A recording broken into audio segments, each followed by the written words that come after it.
Translated into English by Kosho Yamamoto. 1973 from Dharmakshema's Chinese version. Chapter 4, On Long Life. The Buddha said to all the Bhiksus, if you have any doubt about the moral precepts, you are free to ask questions. I shall now explain and fully satisfy you. I have already practiced the way and clearly attained the true nature of the all void of all things. O Bhiksus! Only the Tathagata has practiced the true nature of the all void of all things. He also said to the Bhiksus, if you have any doubts, ask me, all of you. Then the Bhiksus said to the Buddha, O world-honored one! With the wisdom that we have, we can put no questions to the Tathagata, the Alms-deserving and All-Enlightened One. Why not? The world of the Tathagata cannot be known by us. All samadhis cannot be thought of. Whatever is said is not within the compass of our comprehension.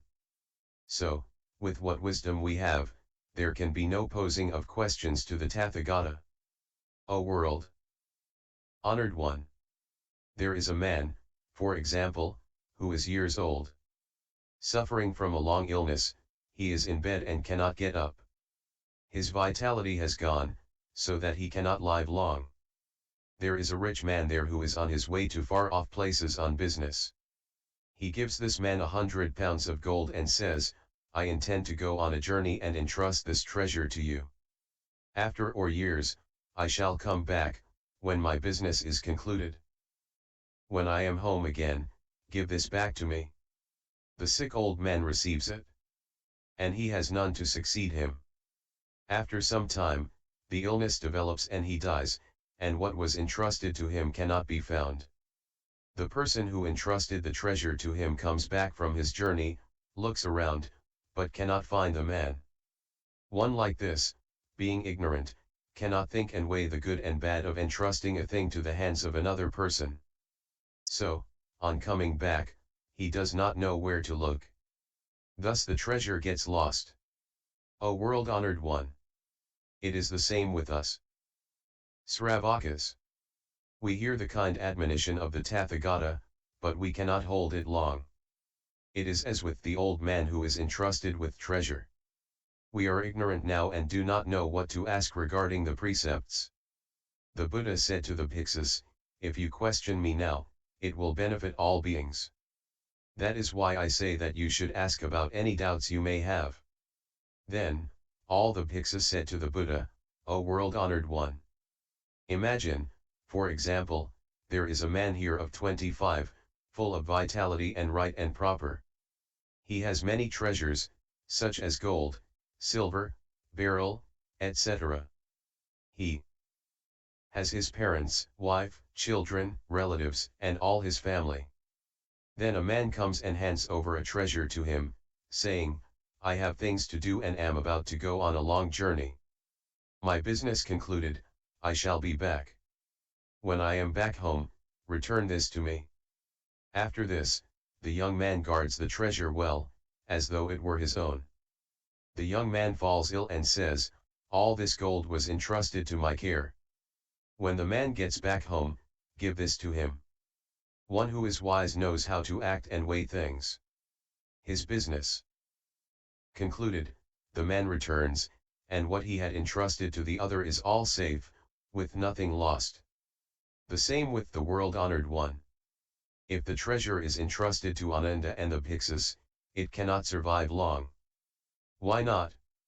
Because all Sravakas and Mahakasyapa must pass away and the situation will inevitably be like that of the old man who receives the entrusted goods of the other person. Because of this, all the unsurpassed Buddhist teachings must be entrusted to the hands of all bodhisattvas. They discuss well and the treasure will live long and flourish for infinite thousands of ages and benefit all beings enormously. This is like the case of the man in the prime of his life who receives the entrusted goods of the other person. Because of this, all bodhisattvas can well pose questions. What wealth we have may be likened to a mosquito or sawfly. How can we question the Tathagata on the depths of the teaching? At this, all the Sravakas sank into silence. Then, the Buddha praised all the Bhiksus and said, it is good, it is good that you have all attained the unleakable undefiled, ashrava-free mind of the Arhat. I also thought of this once myself. Because of these two circumstances, i.e. that the Sravakas cannot and the Bodhisattvas can pose questions, I entrust the Mahayana to all the Bodhisattvas and allow this wonderful Dharma to live long. Then the Buddha said to all the congregation, O all good men and women, you cannot calculate the length of my life. No unhindered speech of a Bodhisattva can fully express this. You may, if you will, ask me about the precepts or how to take refuge. You may do this a second or third time. At that time, among those congregated, there was a Bodhisattva Mahasattva. Of the stage of the boyhood abode, i.e. on the ninth of the Bodhisattva levels. He had been born into a Brahmin family in a hamlet called Tara. His family name was Mahakasyapa. By the divine power of the Buddha, he rose from his seat, bared his right elbow shoulder and walked around the Buddha 1,000 times, and placing his right knee on the ground and folding his hands, said to the Buddha, O world-honored one, I would now like to ask something of the Buddha. If you will allow me, I desire to speak. The Buddha said to Kasyapa, the Tathagata, the Alms-deserving and All-Enlightened One allows you to say anything. I shall expound for you, clarify your doubt, and gladden you. Then Bodhisattva Kasyapa again said to the Buddha, O world-honored one, the Tathagata, pitying me, gives me permission. I now shall ask. But the wisdom that I have is petty, like that of a mosquito or sawfly. You, Tathagata world-honored one, are exalted in personal virtue and are surrounded by a retinue as fragrant as sandalwood and as difficult to subdue and as invincible as a lion. The Tathagata's person is like a true diamond. You shine like beryl. All about you is true and difficult to break and is surrounded by a great sea of wisdom. All the Bodhisattva Mahasattvas congregated here are perfect in infinite and boundless depths of virtue. They are like Gandhahastins. How can I put questions before such a congregation? Only now, guarded by the Buddha's divine power and by dint of the great dignity of moral virtue of the people congregated here, shall I put some questions to you. He spoke in a Gatha. How do we gain long life, the adamantine and invincible body? How do we gain great strength? How by the sutra do we ultimately attain the other shore? We beseech you to open the undisclosed door and, for the sake of beings, teach us widely. How can we, for the sake of the masses, become an expansive refuge and, although not arhats, be equal to arhats? How can we, for the sake of beings, foresee papiyas, i.e. mara, the devil's disturbances? How can one clearly distinguish between what the Tathagata says and what the papiyas says? How does the all-best trainer become pleased in heart and speak about Paramartha Satya, the truth of the supreme reality? Become full in right good, and speak about the four inversions. How do you do good? O great Rishi! Please tell us now. How do Bodhisattvas fathom the unfathomable nature? How do they understand the significations of the full letter and the half letter? How can we simultaneously practice two holy actions, such as the Sarasa and Karanda that go together? How can one be like the sun and moon, like the evening star and Jupiter? How can one, not yet aspiring, be called a Bodhisattva? How can all beings gain fearlessness, like Jambunata gold, in which no flaw can ever be detected? How can one, though living in a defiled land, not be defiled like the lotus flower? How do we live amidst illusions and not get tainted and not attacked by diseases? As in the case of a doctor who, curing all diseases, does not himself get stricken by disease? How can one be a sea captain, foundering yet still amidst the sea of birth and death? How can one abandon birth and death, as the serpent does its old skin? How can one meditate on the three treasures, and be like the tree in the heavens that answers well one's wishes? How can one speak about the three vehicles and the natureless, How can one talk of bliss, being not yet blessed with bliss? How can all bodhisattvas be indestructible ones? How can one be the eyes and guide for a person born blind? How can one gain a multifarious head mind rich in knowledge? We beseech you, O great Rishi. Please explain this to us. How can you who turn the wheel of Dharma expand like the moon at the beginning of the month? How do you show yourself again and gain nirvana at the end? How can you, the brave, step forward and show to man, heaven and Mara the way? How does one know Dharmata essence of reality and become blessed with Dharma? How do all bodhisattvas make away with all illnesses? How do they expound to all beings the undisclosed teachings? How do they expound the ultimate and the non-ultimate? If doubts can be done away with, why not definitely explain? How can one attain the highest and unsurpassed way? I now beseech the Tathagata, for the sake of the bodhisattvas, to expound the deepest and most wonderful teachings. Everything has the nature of peace and bliss. Expound in detail for us, please, O great Rishi world-honored one. O great refuge. O two-footed honored one. The wonderful one of all medicines. I now desire to inquire all about things. But I lack wisdom, even all the bodhisattvas who make utmost effort may not know such depths as of the world of all Buddhas. Then, praising Bodhisattva Kashyapa, the Buddha said, well said, O good man. You have not yet arrived at all knowledge, but I am he who has attained it. You now ask about the deepest depths of the undisclosed doctrine. Now, O good man, I, sitting under the Bodhi tree, first attained right enlightenment. At that time, in all Buddha lands as numerous as the sands of countless Asamkhyas of Ganges, there were bodhisattvas. They too asked of me the meaning of this deepest doctrine. And what they said and the virtue thereof were thus, the same, not different. Asking thus, great benefits accrue to all beings. Then Bodhisattva Kashyapa said to the Buddha, O world-honored one, the power of my wisdom does not extend thus far as to put such deep questions to the Tathagata. O world-honored one, this is like a mosquito or sawfly that cannot fly over a great sea or fly round in the high heavens. The same with me. I have no power to ask the Tathagata about this great sea of wisdom or the meaning of the great depths of space-like extension of Dharmata. O world-honored one, this is like a king who hands over to the hands of the officer in charge of treasures a bright gem that was housed in the knot of his hair, and the officer, on receiving it, increases the guard. The same is the case with me. Having received the depths of the Tathagata's Mahayana teaching, I shall guard it all the more carefully. Why? This is but to make me attain the great depths of wisdom. Then the Buddha said to Kashyapa, O good man, listen clearly, listen clearly. I shall now tell you the cause of the Tathagata's longevity of life.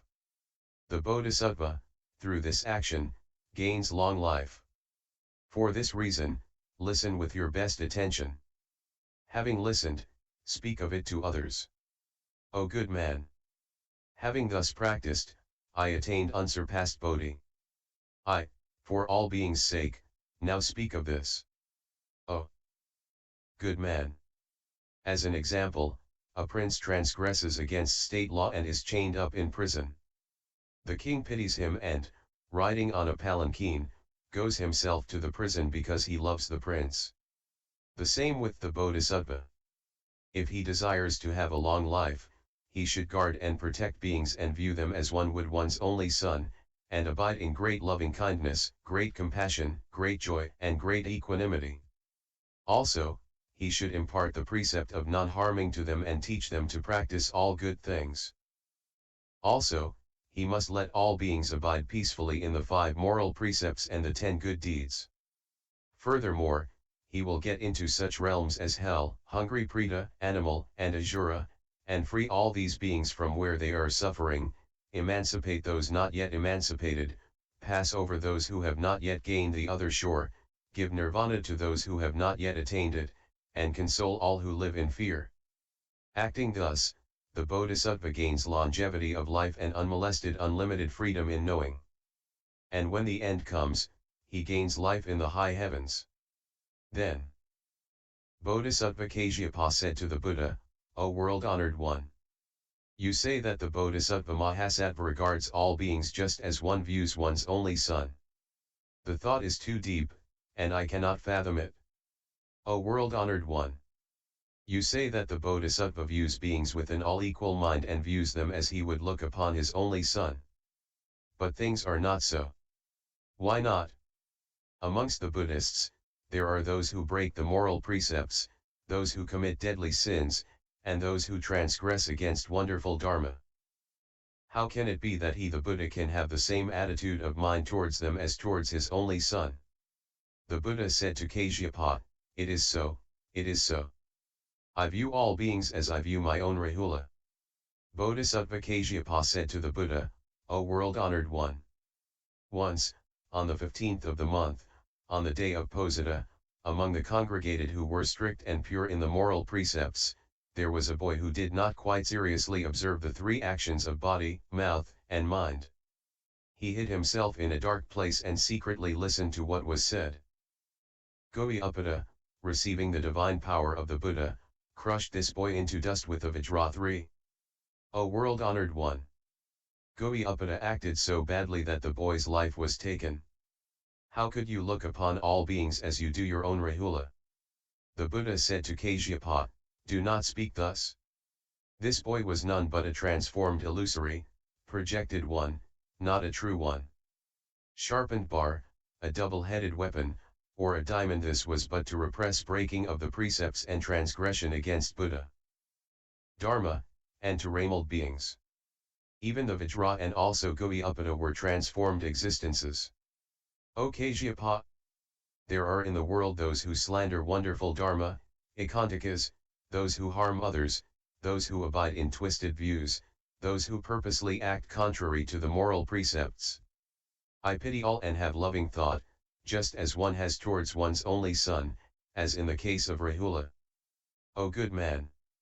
To illustrate, when the officers of the royal court break state law, the king punishes according to the rules relating to the sins committed and does not leave the officers unpunished. The Tathagata does not act thus. He makes those who violate the precepts undergo such procedures as being driven out, reprimanded, put under surveillance, impeached or banished for non-confirming of the sins committed, for non-repentance, and for non-forsaking of twisted views. The reason, O good man, why the Tathagata imposes the suppressive moral precepts on those who slander Dharma arises from the fact that he desires to show those who transgress that karmic consequences ensue for what one has done. O good man, know that the Tathagata desires to bestow on evil beings what need not be feared. He emits 1, 2, or 5 beams, so that those who encounter this light will be rid of all evil acts. Now, the Tathagata has so many uncountable means of such power.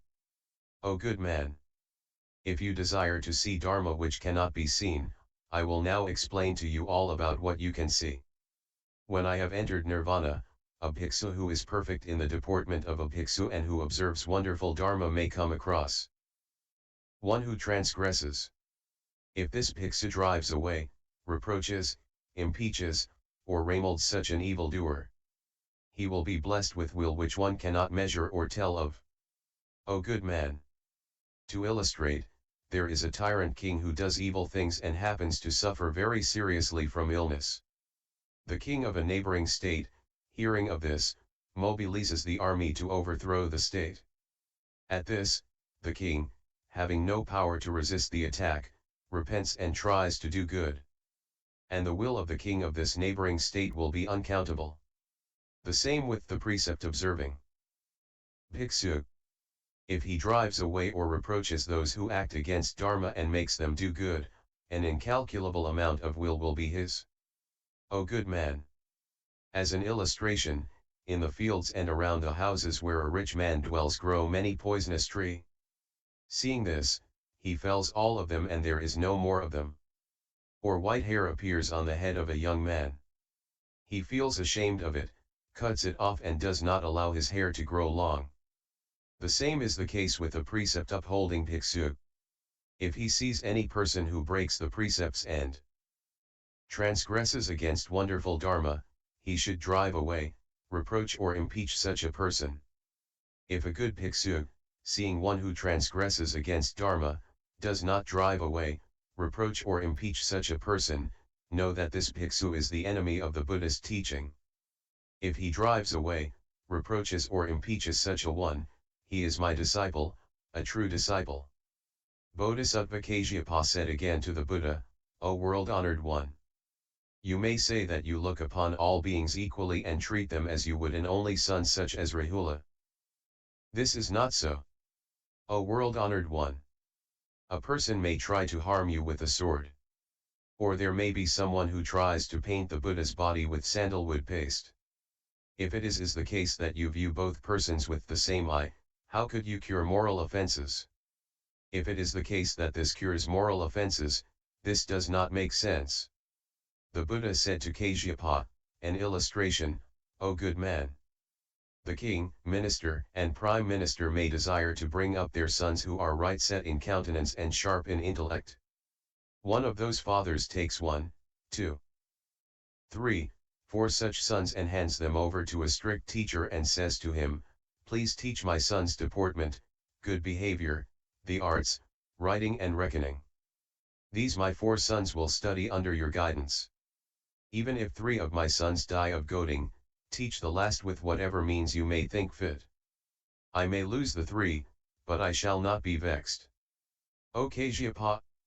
Are the father and the teacher responsible for killing? No, O world-honored one. Why not? Because a loving mind was at the bottom of their actions. What there is here is accomplishment, but not an evil mind. Such teaching will be met with good, to a limitless extent. O good man! The same is the case with the Tathagata. He views those who transgress Dharma as he views his only son. The Tathagata now entrusts unsurpassed wonderful Dharma to the hands of kings, ministers, prime ministers, Bhiksus, Bhiksunis, Upasakayas, and Upasikas. All of these kings and the 4 classes of the Buddhist Sangha will encourage those who practice the Buddhist teaching and enable them increasingly to observe the moral precepts, practice meditation and wisdom. If there are any who miscarry these 3 phases aspects of Dharma, and if there are those who are indolent and who break the moral precepts, the kings, ministers, and the 4 classes of the Buddhist Sangha will work hard and remold such people. O good man! Should all these kings and the 4 classes of the Buddhist Sangha be blamed or not? No, indeed, O world-honored one. O good man! These kings and the 4 classes of the Buddhist Sangha are not to be blamed. How could it be that the Tathagata is to be blamed? O good man! The Tathagata well observes such impartiality, looking upon all people as one would one's only son. Such a one who practices the way is called one who practices the all-equal mind of a bodhisattva and one who possesses a mind that loves an only son. O good man! The bodhisattva, practicing thus, gains a long life and is now able to see what took place in the past. Bodhisattva Kasyapa said again to the Buddha, O world-honored one.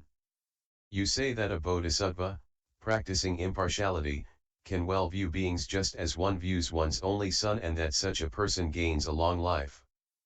But you should not say this. Why not? One who knows Dharma indeed speaks well of filial duty. But back home, he beats his parents with tiles and gravel, in defiance of the fact that one's parents are the best field of will, where much will comes about, such as is the most difficult to encounter. Where the person should be making offerings, he performs evil. There is a distinction between what this person knows and what he does. What the Tathagata says is also like this. The bodhisattva practices impartiality and views beings as an only son, and he gains a long life, can look into the past, and live eternally and there cannot be any change. Now, why is it that the world-honored one is like a person with the shortest life in the world? Does not the Tathagata entertain hatred against all beings? O world-honored one! What evil acts did you perform in the past? How many evil acts did you commit, so as to gain the shortest life, which does not even extend to years? The Buddha said to Kasyapa, O good man! Under what circumstances do you bring across your lips all such rough-hewn words against the Tathagata? The life of the Tathagata is the longest and most superior of longest lives. His eternal Dharma is the unsurpassed of all eternal things. Bodhisattva Kasyapa said again to the Buddha, O world-honored one! How did you, the Tathagata, gain eternal life? The Buddha said to Bodhisattva Kasyapa, O good man! There are 8 great rivers, which are 1, Ganges, 2, Yamuna, 3, Sarabhu, 4, Ajitavati, 5, Mahi, 6, Indus, 7, Pasuk, and 8, Siddha. All these 8 rivers and other small rivers drain into the great ocean. O Kasyapa! All the great rivers of life of all people, heaven, earth, and sky drain into the Tathagata sea of life. Hence, the length of life of the Tathagata is incalculable. Also, next, O Kasyapa! As an illustration, it is like the case of Lake Anavatapta, which gives rise to 4 rivers. The same with the Tathagata. He gives rise to all long lifespans, emphasis added. O Kasyapa! As an example, of all eternal things, that of space is the foremost. The same is the case with the Tathagata. He is the foremost of all eternal things. O Kasyapa! This is as in the case of Sarpermanda, most delicious and efficacious medicine, the first of all medicines. The same is the case with the Tathagata. He is the one possessed of the longest life. Bodhisattva Kasyapa said again to the Buddha, if the life of the Tathagata is thus, you must live for a kalpa or just less than a kalpa and be delivering sermons in the way the great rain falls. O Kasyapa! Do not entertain the thought of extinction regarding the Tathagata. O Kasyapa! There may be amongst the Bhiksus, Bhiksunis, Upasakayas, Upasikas, or even among the Tirthayikas a person who possesses the 5 divine powers or the unmolested unlimited power of a rishi. He may live a kalpa or less than a kalpa, he may be able to fly through the air, and be unmolested unconstrained whether he is reclining or sitting. He emits fire from the left side of his body or water from his right side. His body emits smoke and flames like a fireball. If he desires to live long, he can do as he wills. He can freely lengthen or shorten his life. With such divine power, he has such freedom of power.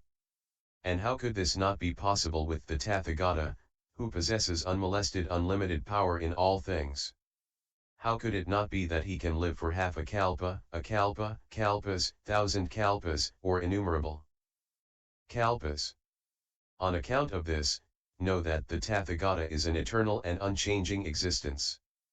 The Tathagata's body is a transformed body and not one supported by various kinds of food.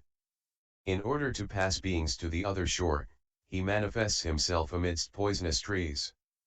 Hence he manifests himself discarding his carnal body and entering nirvana. Know, O Kasyapa, that the Buddha is an eternal and unchanging existence. O all of you! Practice the way in this Paramartha Satya. Truth of the transcendent reality, make effort, and practice the way with one mind, having practiced the way, expound it widely to others. Then Bodhisattva Kasyapa said to the Buddha, O world-honored one! What difference exists between supramundane dharma and the mundane? You say that the Buddha is an existence eternal and unchanging. If so, in worldly life, too, we have Brahma who is eternal, and also Isvara who is eternal, and no changing is there. The eternal nature of self too is eternal, even a mote is also said to be eternal. If the Tathagata is an eternal existence, why does the Tathagata not always show himself in this way? If it is that you do not exist thus, what difference could we see? Why? Because Brahma, the mote existence, and prakriti primordial matter also do not manifest thus. The Buddha said to Kashyapa, a rich man has many cows, whose colors vary, nonetheless, they are all of one group. They are entrusted to the hands of a cowherd, who takes them to watery or grassy land. Solely sarpermanda is sought, not fresh milk or cream. The cattleman, having milked the cows, takes the milk himself. When the rich man dies, the cows are stolen by robbers. They get the cows, but having no women, they themselves milk the cows. The robbers say to one another, the rich man fed these cows for sarpermanda, not for fresh milk or cream. What should we do? Now, sarpermanda is the best of all tastes in the world. We have no utensils and no place to keep it safe in. They also say to one another, we have a bag made of hide. We shall keep it in that. Although we have a thing to keep the milk in, we do not know how to churn it. It is hard to obtain what we could drink. How could we gain fresh butter? At that, the robbers, because sarpermanda was what they were after, added water to the milk. But because they added too much water, the fresh milk, cream, and sarpermanda were all lost. The same with common mortals. There are good teachings, but all are the residues of the wonderful Dharma of the Tathagata. How? The Tathagata enters Nirvana. Later we steal what was left behind, i.e. the precepts, samadhi, and wisdom.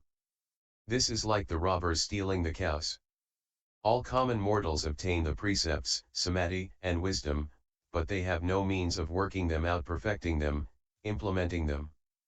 Hence they never gain the eternal precepts, the eternal samadhi, the eternal wisdom, and emancipation. This is like the robbers not having the means to work out, bring forth what they want, thus losing the sarpermanda, or it is like the robbers adding water when they meant to gain sarpermanda. The same with common mortals.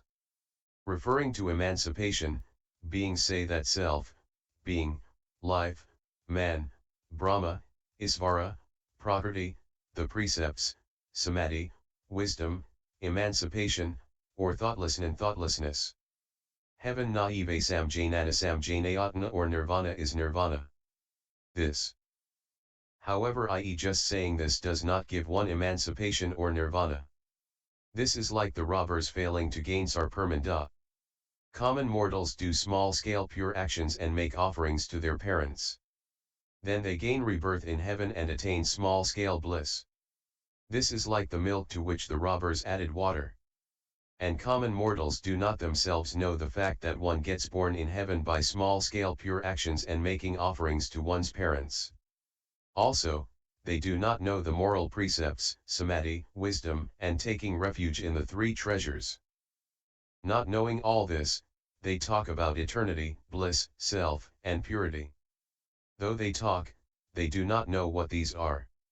Hence, after taking birth in this life, the Tathagata talks about eternity, bliss, self, and purity.